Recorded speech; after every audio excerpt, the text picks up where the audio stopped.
Last week, pro-life leaders protested at House Speaker John Boehner's office for a second time. They're furious congressional Republicans haven't been bringing pro-life bills up for votes. These abortion opponents are still mad at what U.S. House leaders did just hours before the January 22nd March for Life. In a surprise reversal, they abandoned the plan to vote on a law banning abortion for unborn babies this size and this well-developed. Tragically, on the Roe v. Wade memorial, they pulled legislation which would ban abortions after 20 weeks. That's not just a betrayal of the pro-life movement, that's a betrayal of these innocent children. The protesters say nearly 4 months of inaction has been inexcusable, especially when 60% of Americans want some abortions limited.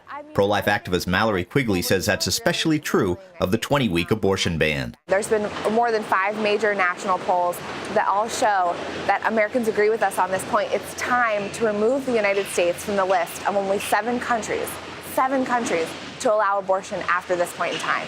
So there's relief at news the House will vote on the measure this week.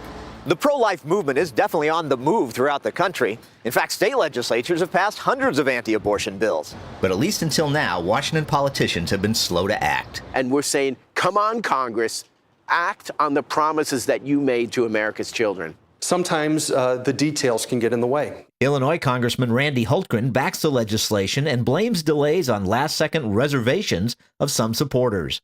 When it is presented or how it's presented, there can be disagreement. So it's not a disagreement over the ideas or what we're doing, but it's more a strategy of how we're doing it. So activists say voters have to keep phoning and emailing their pro-life lawmakers to make sure they act. Because they cannot ever forget that this is a defining issue for many, many Americans and that we want to see a change. Reverend Mahoney has seen this type of obstacle all too often. I think within the pro-life community, we've come to refer ourselves as the Rodney Dangerfield of social movements. We get no respect. He's hoping to reverse that by taking action like the Capitol Hill protests. We walked precincts, we made phone calls, we dropped tons of literatures, we gave millions of dollars to Republican candidates.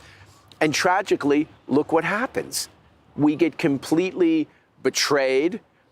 You ignore us, you make a promise and then break it. In the case of the 20-week abortion ban, GOP Representatives Renee Elmers, Jackie Walorski, and Charlie Dent derailed it.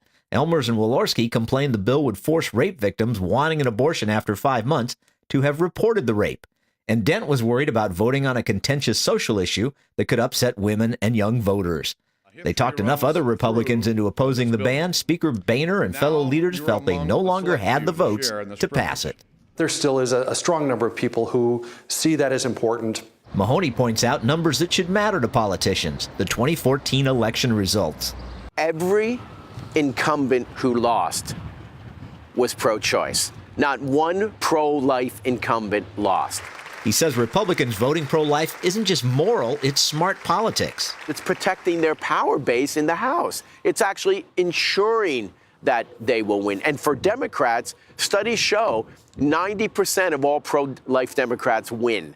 Hultgren pleads for abortion opponents to give Congress and its frustratingly slow deliberative process more time. Bad things can happen very quickly here. Good things often take a long time, but it's worth it. We need to persevere. Paul Strand, CBN News, Capitol Hill.